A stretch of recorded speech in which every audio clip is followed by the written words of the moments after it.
老爷子，您已经坐很长时间了，是不是该活动活动？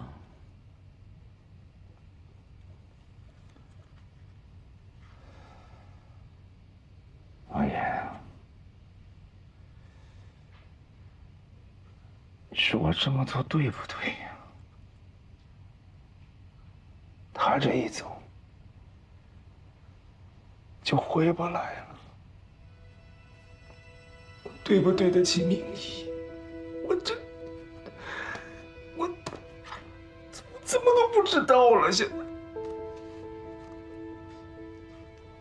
就是人老了，眼窝子呛了，我就是舍不得，我舍不得。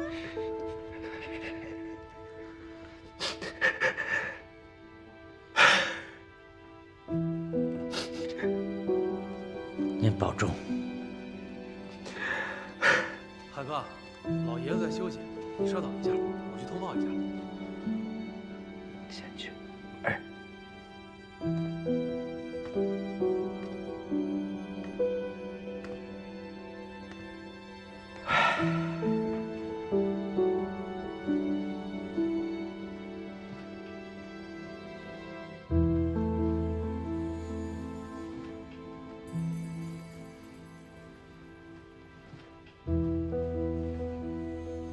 说，古树大业中，你最爱的，坐吧。哎，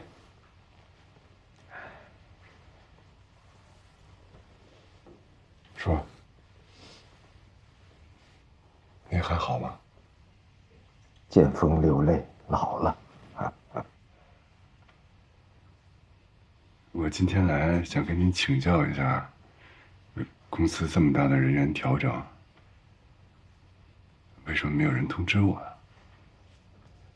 职业繁盛了就得休，要不影响树干生长。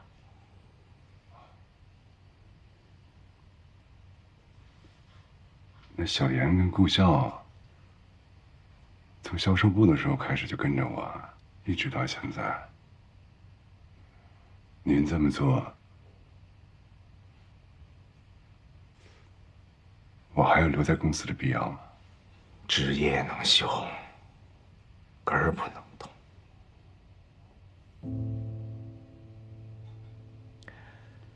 小海啊，我有个事儿跟你说一下。您请讲。我有个新的决定。这个是去卡尔普尼亚的机票，你把那边的公司就管起来吧。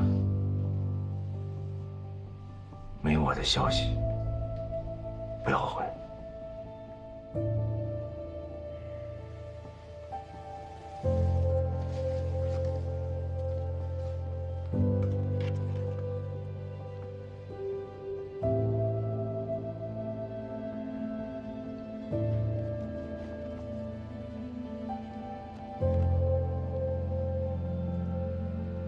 说吧，我在公司做总经理5年，咱们的资产增长了多少，你心里是有数的。虽然有时候我做事不合规矩，但是也没亏了公司啊。现在算什么？卸磨杀驴，还是您怕陈楚鹤的事儿牵连到公司，提前弃车保帅啊？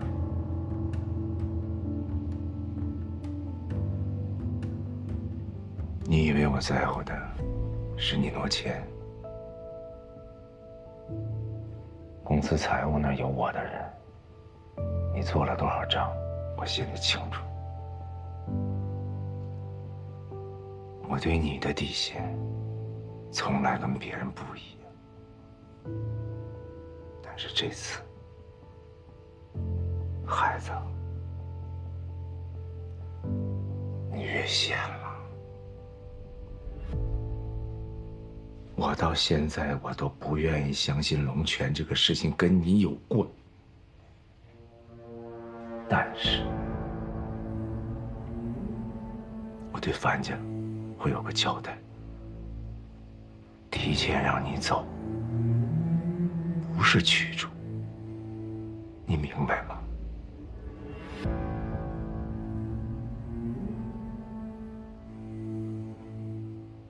叔啊，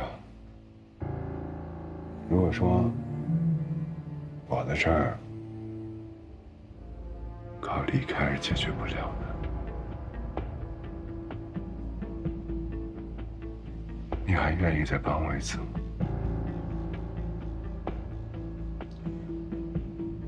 我对公司的规划还有很多的，只要您肯出手，我一定能平安度过。到时候我就把您的老对头赵鑫击垮，等我跟小锦结婚的时候，我就把金海带来当贺礼送给您。从此以后，小锦坐镇集团，我就在您身边照顾您，给您养老，好不好？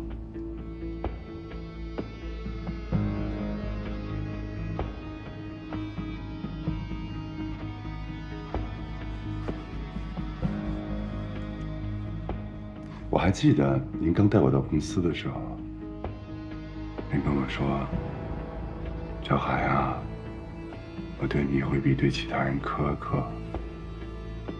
为什么呢？是因为您把我当亲儿子在培养。记得我签第一份订单的时候，您告诉我，努力啊，将来我把集团托付给你。时至今日，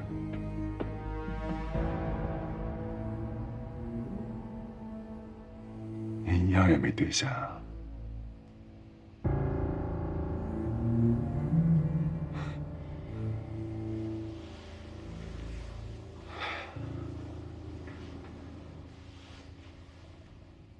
您不是说把我当亲儿子来培养吗？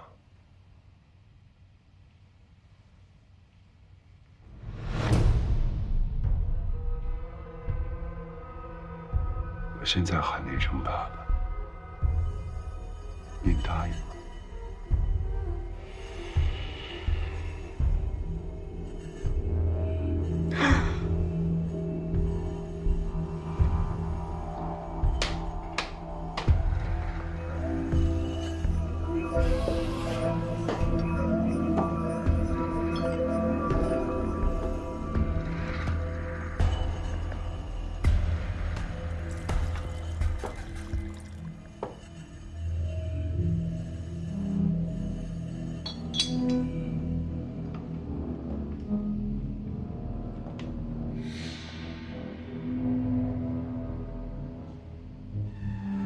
那我们用您熟悉的方式谈笔交易吧。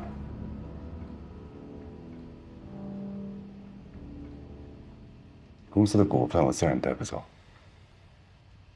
但是技术、人才、客户可以的。如果真要闹到那一步，你是个空壳子，怕是也没什么意思。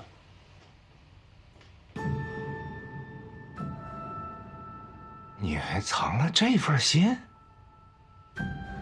都是跟您学的呀，讲话满口仁义道德，做事儿绝不给对手留任何余地。您言传身教的，我也只是学到一点皮毛而已。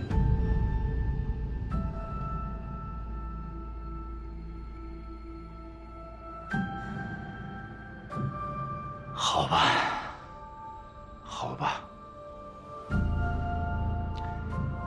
把话说开了也好。这么多年，我对你问心无愧。如果你想好了，你就做。你看我这把老骨头能不能接得住？您刚才说问心无愧。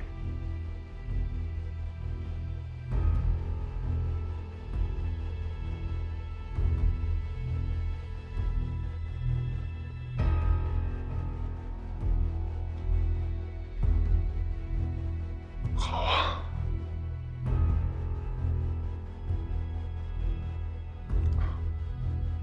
那我倒要问一问，您当年创业起家的时候，点子和技术是不是魏明义的？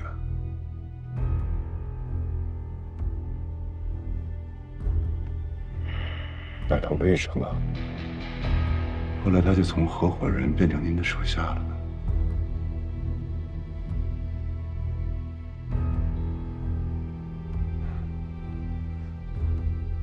魏明义就是个傻子，傻子。他信了您的话，不该为了生意伤了情分。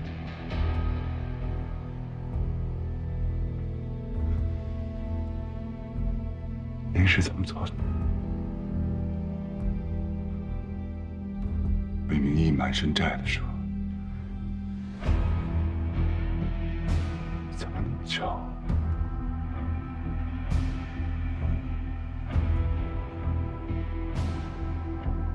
恰好生病住院了。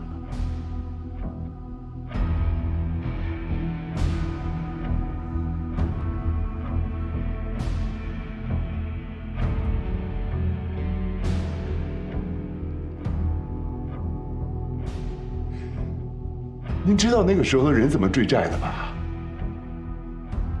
啊？贴钱、露胸口、烧红的那种。我没钱，德姐。当然，那帮人上门催债的时候，魏明义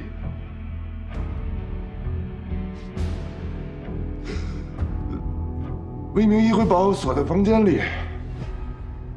我是没看见，但我能听见，听见。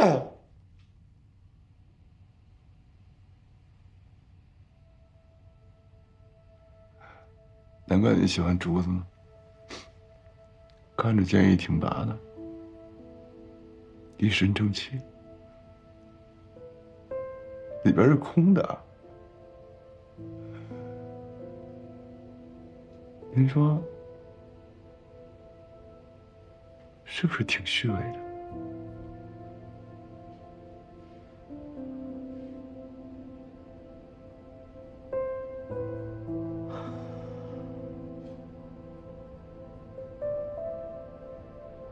小海，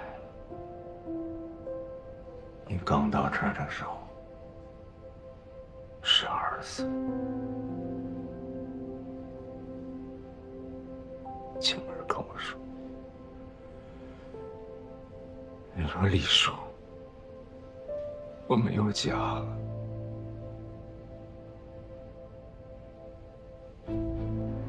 孩子，我扪心自问，我这些年是用心抚育你，我没有想到你对我都是恨的。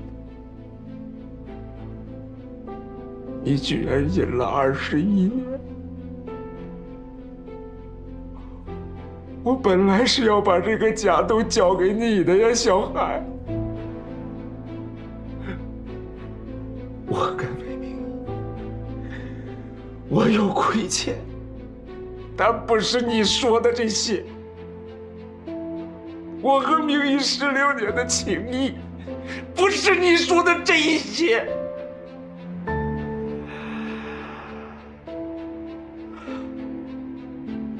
失败了，我太失败，我都不知道你会这么想。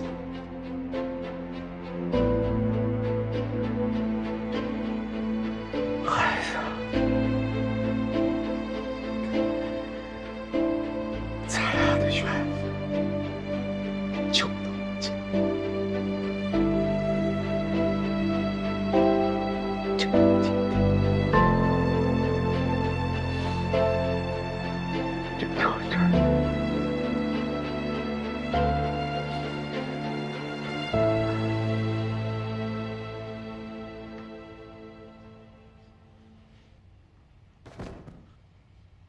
老爷子，怎么了？快点打120！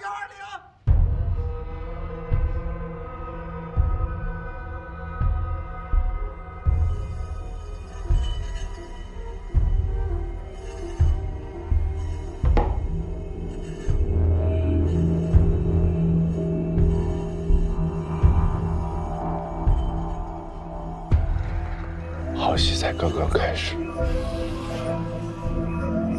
爸爸。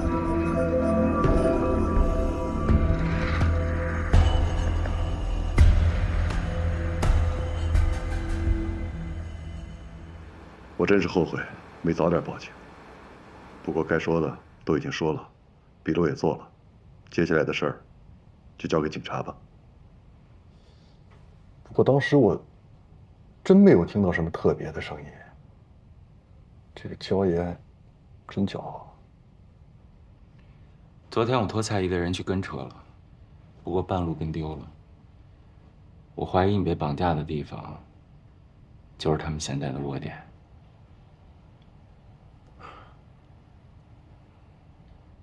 兰姐，司机那边有进展吗？早上我联系了何警官，他说有消息的话第一时间通知我们。现在李叔已经明确表态了，所以樊大哥之前要查的，肯定会有个结果的。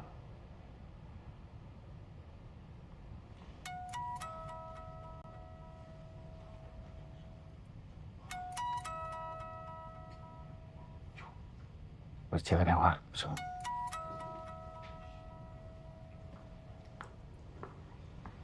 哎，媳妇儿。什么？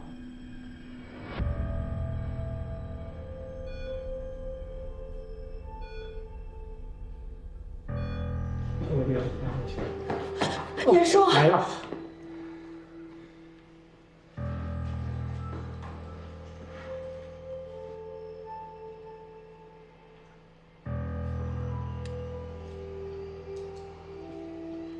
医生，爷现在怎么样了？李老先生是突发性脑出血，但是生于及时，该做的我们都已经做了，接下来要看48小时还有没有出血的情况。不是早上还好好的吗？怎么突然就这样了？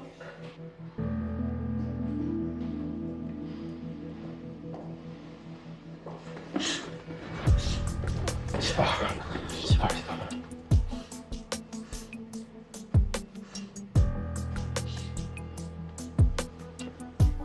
你到底要害多少人？你想干嘛？这是医院啊，别打架，打架立马报警。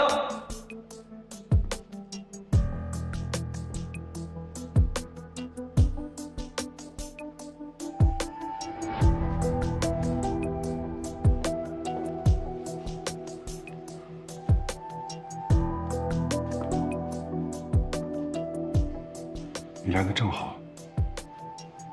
李叔住院了，商会只能由我来坐镇。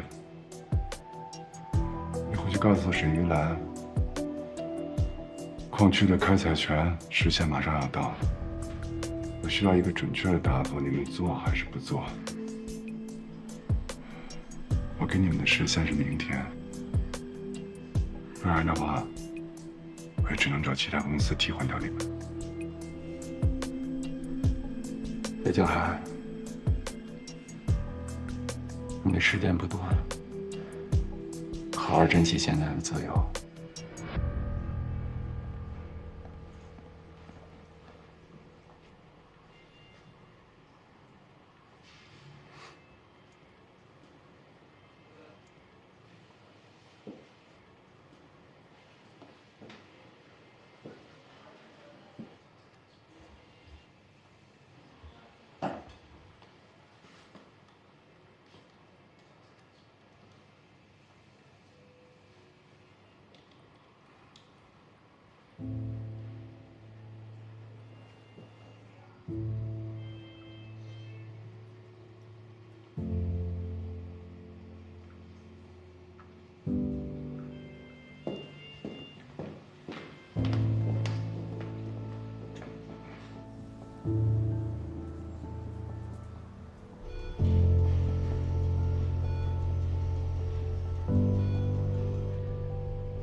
别难过了，一切都会好起来的。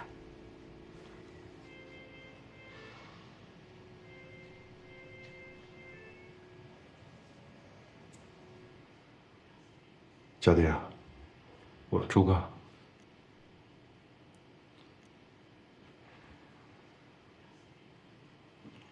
咱们下去聊。走啊。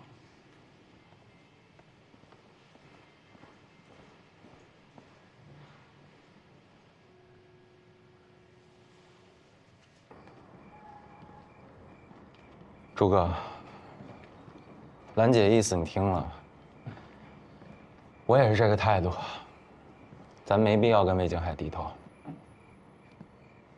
李氏现在就是魏京海一手把持，小景回公司也没用，有时间还好说，可现在呢？采矿权的付款期马上就要到了，这个时候，咱不能退出吧？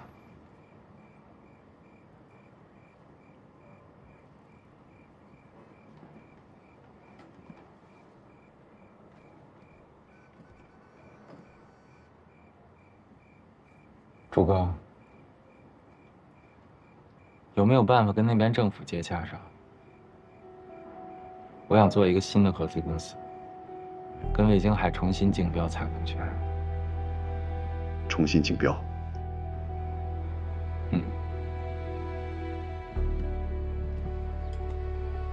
其实，徐总跟那边的矿业部长关系是不错，也能说上话。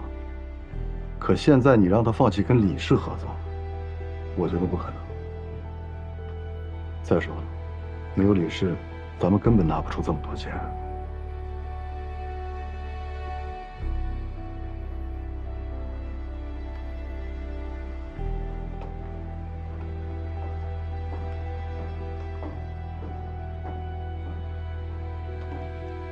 我去跟徐老谈。兰姐，嫂子，我们两家有交情过往，应该用得上。小弟，我支持你的想法，也做好了心理准备，一步也不退。你尽管放手做。谢谢兰姐。朱哥，我也不是意气用事。今天魏京海的反应没那么淡定。采矿权期限迫在眉睫，按理来说，没人会想节外生枝。但魏京海应该比谁都希望安全度过这个时期。他一直纠结采矿权，却在这个时候特别着急想把樊家踢出去，这里面一定大有文章。但咱们现在也在跟时间赛跑，与其跟他纠结，倒不如简单直接，咱们自己做。行，我支持。兰姐，徐老那边态度很关键。朱哥，钱的问题咱们俩来解决，你就从公司的合作伙伴和人脉关系入手，金融公司和银行我来跑。总之，能想到的办法，咱们都尽管去试，就当是背水一战，输赢无悔。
是青帝那个没过门的妻子吧？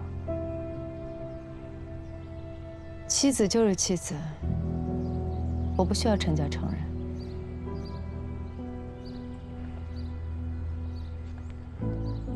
龙泉之前那些资料都是你给的？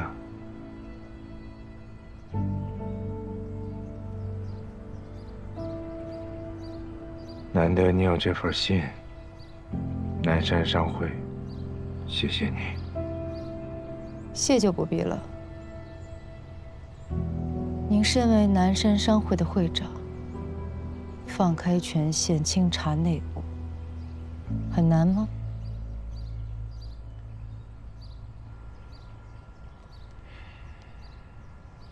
陈家跟我是老交情了，按辈分，朱贺要喊我声伯伯。为了区区5000万，不值得呀。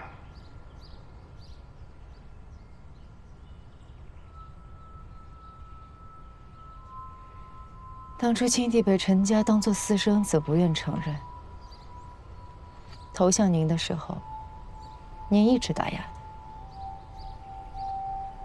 后来青帝事业有成，已经落魄的陈家要他认祖归宗，他又成了您的座上宾。一个从来没有变过的人，怎么就值得文人？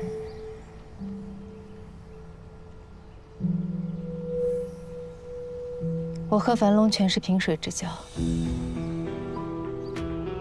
那天我问他陈家内设进展的时候，他说你会给他一个交代。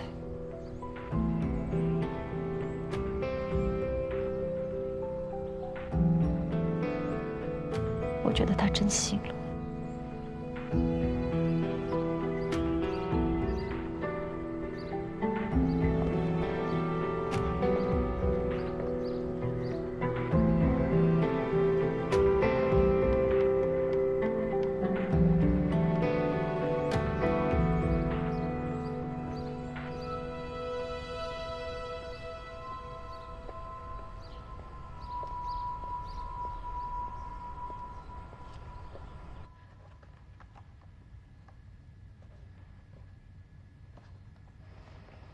徐叔，您慢些。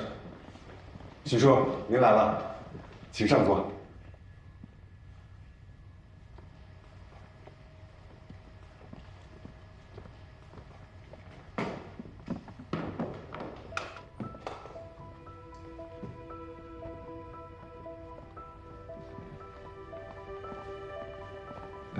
小林，去招呼一下。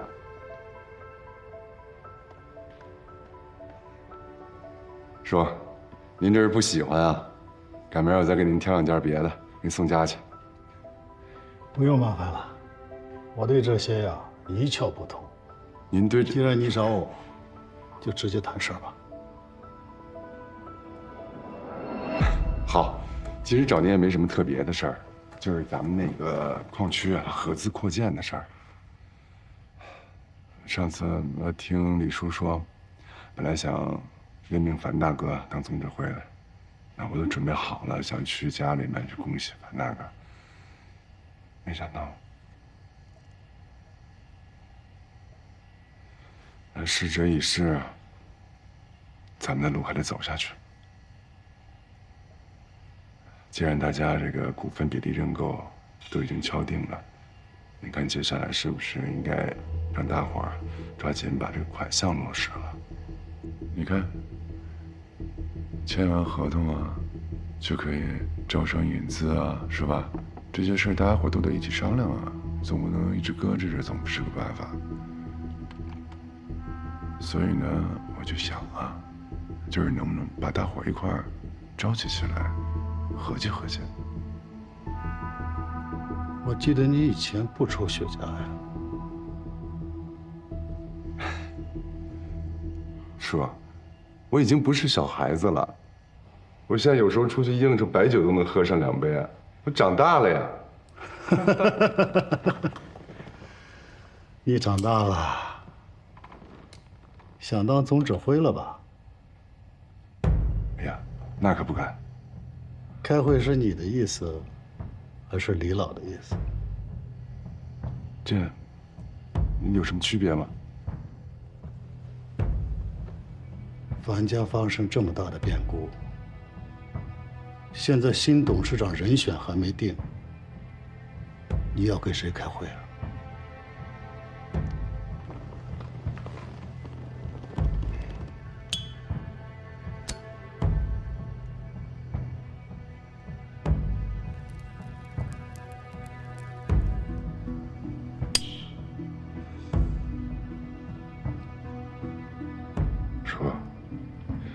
我说句不该说的，大家都是成年人，很多事情心里应该有数了。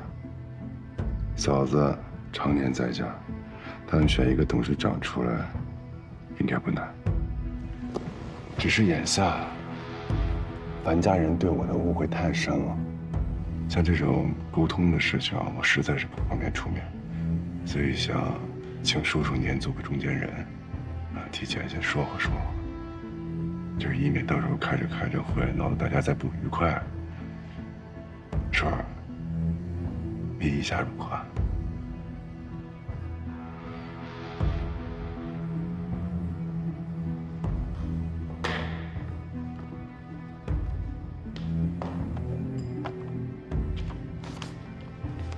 顺儿，前2天啊见子琪，子琪弄得还挺难过的。他说：“那个小姐要是回来公司啊，他该往哪儿去啊？然后公司刚好有一个俱乐部闲置的，他还挺喜欢的，所以我就拟了一份赠与合同。您受累，带给子琪。”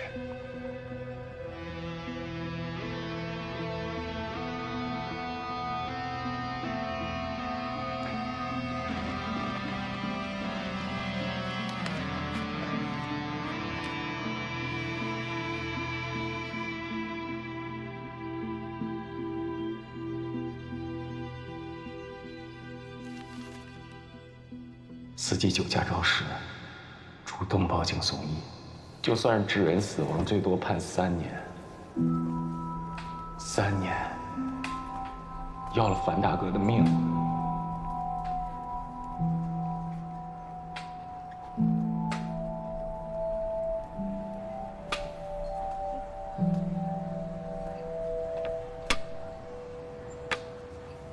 爷爷，这个水是你们家的吗？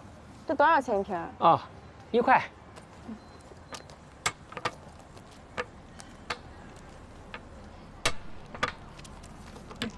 给您放这儿了。好的。对面那个早餐铺最近是出什么事儿了吗？哎，那小慧儿真不容易，一个人带着个孩子，家里还有2老人，那想着，哎呀，真是不争气。爷爷，您说的这个强子是那个后厨司机吗？他怎么了？赌博，头几年天天打得鸡飞狗跳的。哎，家里还总有人要债。你说的也真是巧。那强子啊，多少天不回家一趟？说是头1天回来了，一家人开开心心出去吃了个饭。我还琢磨着，这是浪子回头呢。哎，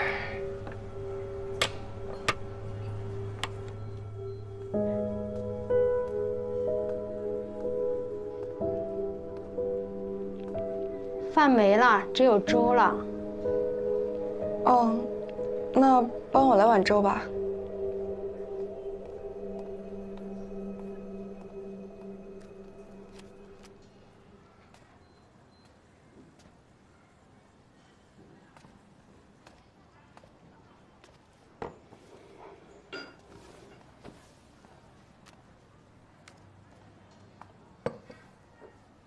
谢谢。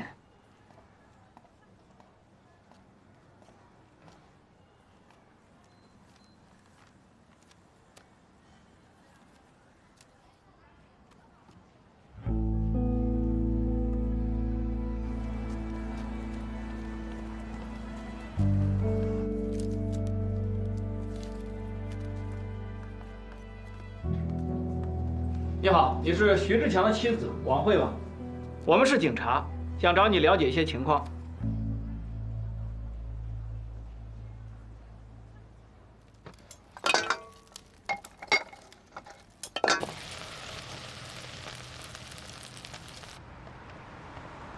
大哥，您的串。好嘞。凡哥刚走，就让外人看了兄弟和嫂子为了争家产打得不可开交，这样真好。跟我谈感情啊！98年，我跟你凡哥辛辛苦苦创立公司到现在，你兰姐不在吧？可他现在出来要做董事长，凭什么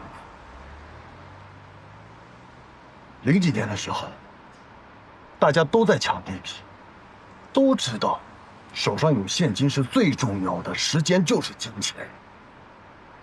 我们呢？我们是唯一一个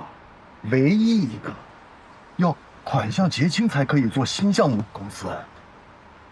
所以我们公司走到今天是越走越小，越走越远。凡哥他太在乎的是人情了。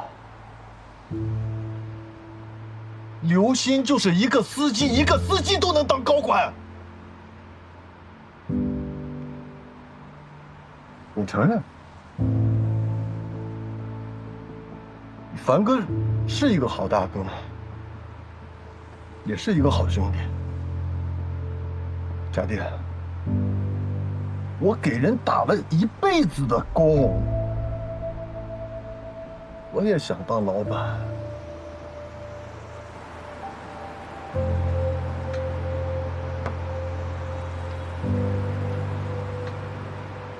同志进警局那天，我跟凡哥吃了顿饭，他问了我一个问题。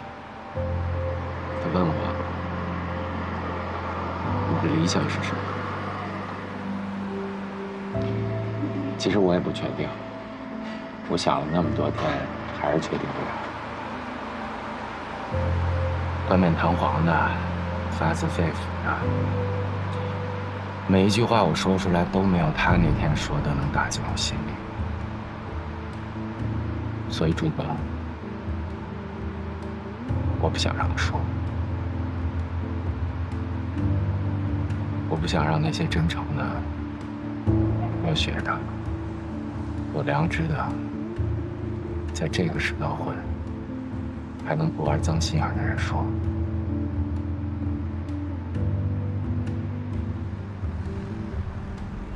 李氏集团看起来是很光鲜，负债式经营，大规模破整。可是朱哥，你知道，凡哥在矿区的布局过几年会焕发多大的潜力吗？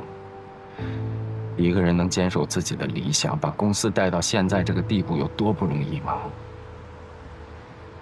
那天吃饭就像现在这样，他坐在我对面跟我说：“家弟，我去矿区就是为了跟那帮外国佬争跑，咱不能被人卡着脖子。”一个私企老板，兜里没什么钱，满脑子想的是定价权的事儿。可小米，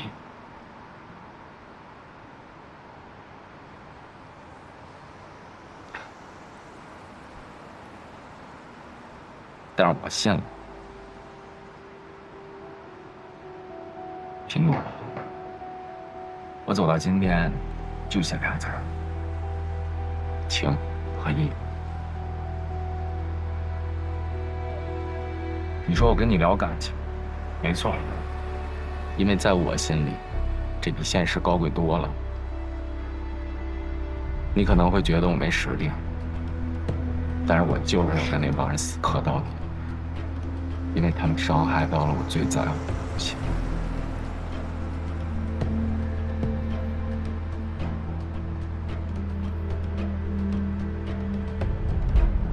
哥，兰姐是高材生，她缺少的是经验，所以她真正需要的人不是我，是你。兄弟，你有没有想过，你刚才说的其实都是蠢蛋。我们不能活到自己。你看，人要死了，像凡哥这样，什么都没啊。怎么会呢？不是还有你，还有我吗？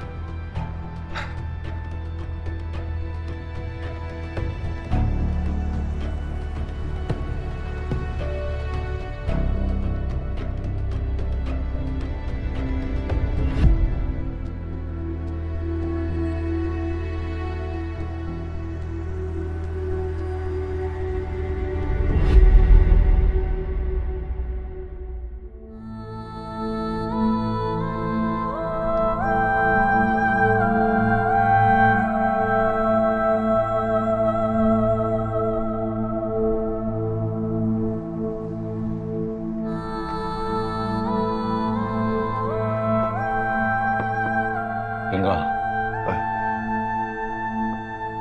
来，兄弟，敬您一杯。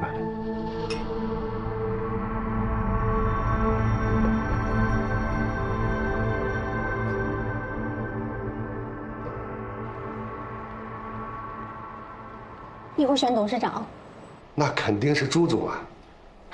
怎么连你也这么说？哎，我之前在电梯里碰到过嫂子一回，我觉得人真挺好的。人好，人好管什么用啊？董事会那几个不都是朱总的兄弟吗？可是，刘总，是不是闲的没事干呢？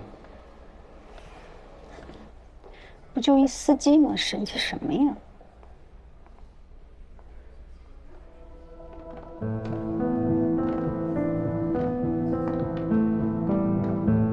各位董事，今天樊东集团将进行新任董事长的选举。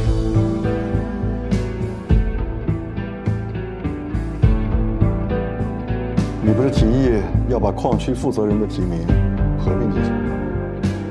小弟来了吗？朱总，一件一件办。小张，咱们开始吧。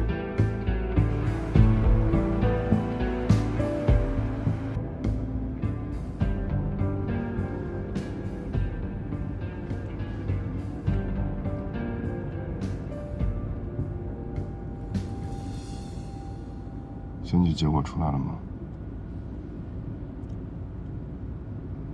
啊，知道了。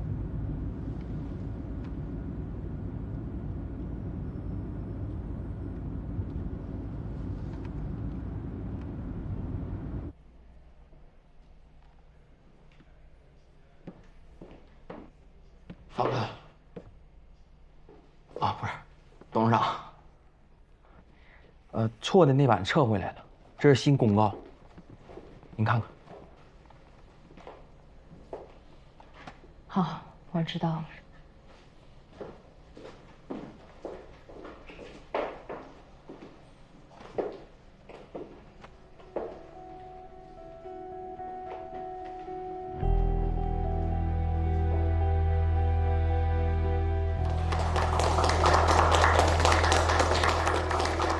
各位董事，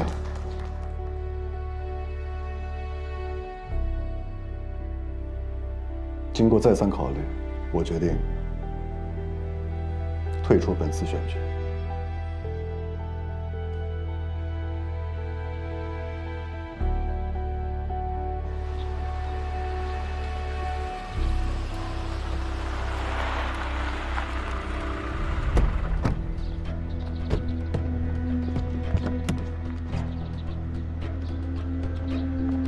魏总好，李老今天也来吧？咱们先进。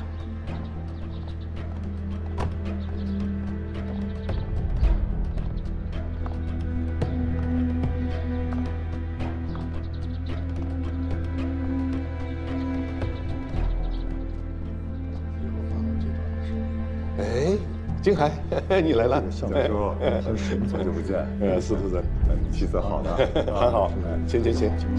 王董，好久不见了。你骂我？哎，杨总，客气了，不存在。这个项目我们现在是想着是第一步啊。徐叔，我们先把朱总，选举结果我听说了，恭喜。魏总，杨总，哎，幸会幸会。哎，哎呀，前面的项目啊，感谢徐总魏总您的我有事先出去一下啊，那你先忙。以后还免不了麻烦您了。没关系没关系，这以后有什么事情啊，就直接给我打电话啊。关于选举繁荣集团第2届董事会董事长的议案，沈玉兰女士以全票当选，将担任繁荣集团新任董事长。各位，下面我宣布一项新的人事任命。关于我们集团在卡尔普尼亚矿区的合资扩建项目，根据董事长提名，经董事会表决，将聘任赵甲地先生为本次项目的专项负责人。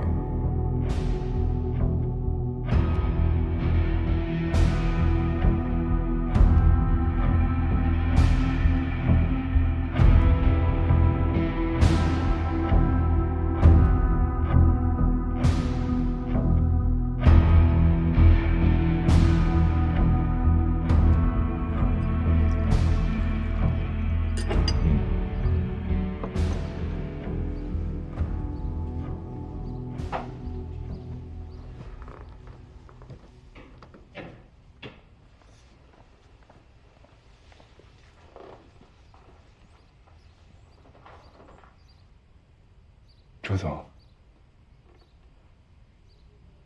什么意思啊？给大家介绍一下，这是我们公司新任的矿区项目负责人，以后呢还会外派到我们合资公司。朱宗平，你在开什么玩笑？你知道他是谁吗？我当然知道，这是我们董事长沈玉兰女士和全体董事的一致决定。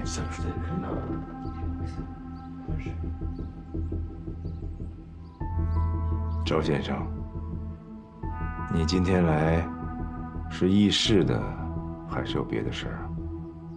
代表公司参与议事。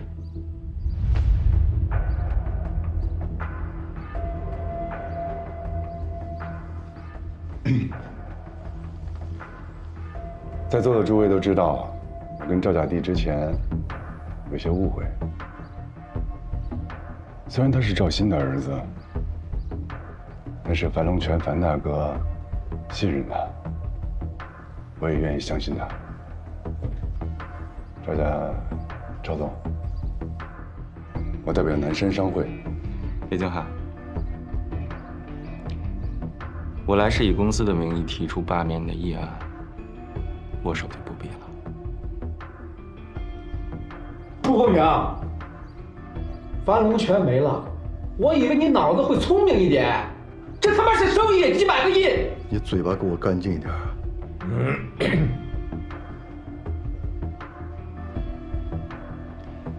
李会长，我知道，今天要确认合资扩建的总指挥，也是新会长人选。这个时候提出反对，符合流程吧？你要说什么，一次性说完。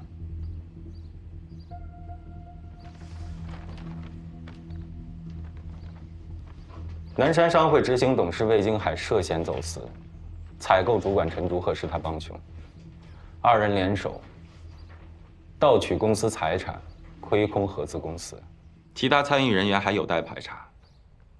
樊龙集团以南山商会董事的身份敦促李会长进行内部排查，将有关人员尽快移交司法。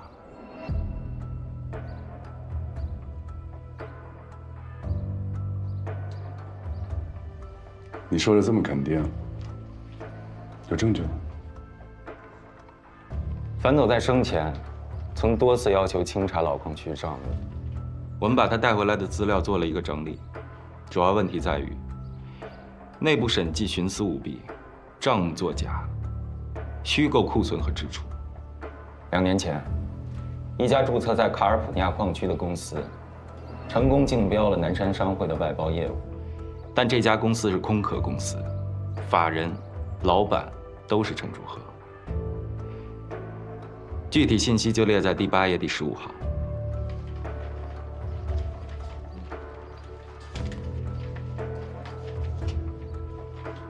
有些事儿不是你想的那样子。是吗？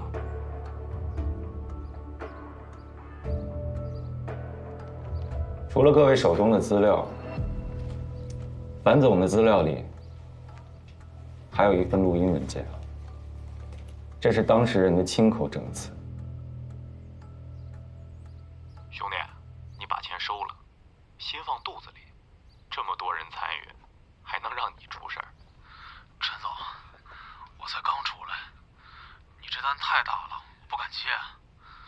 上面要是查出来，我肯定得5年以上。哎，小烈，我这么说吧，财务审计、项目车间、港口都有咱们的，上面有老大顶着，你怕什么？做这一单，顶你多少年工资？录音一共7分钟，分别列在文件的第17页和18页。孰是孰非，相信各位自有判断。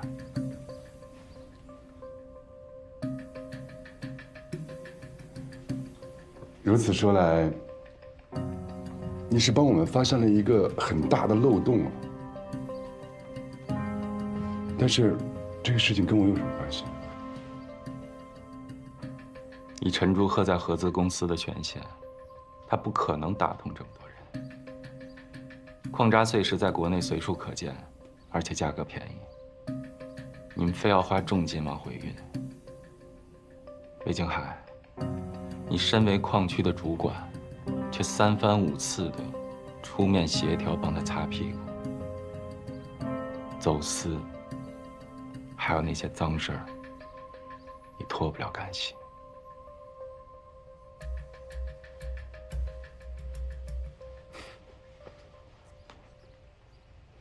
我脱不了干系。我这么跟你说啊，陈家在矿区没有什么核心产业，还是之前杨清帝留下那块地皮。当然，那也是我们南山商会的起点。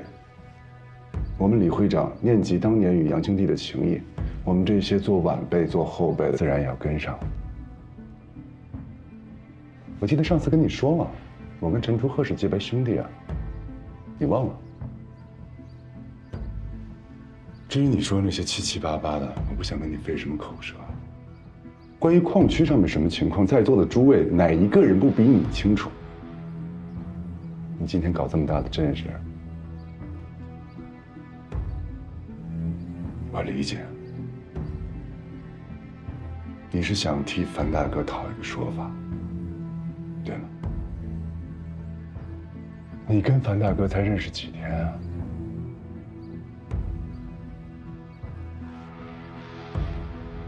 那我现在就告诉你，樊大哥的意外，我比你更痛心疾首，我比你更想替他讨回公道。但是话说回来，今天之所以能把大伙聚到一块儿，无非是利润二字。我承认，樊大哥生前有一些商业逻辑，我确实看不懂。做生意嘛，脑子要活分些。我认为，能把拆东墙补西墙做的不露破绽，这就是能力。如果所有一切全部都按规矩来，挣什么钱？我说完了。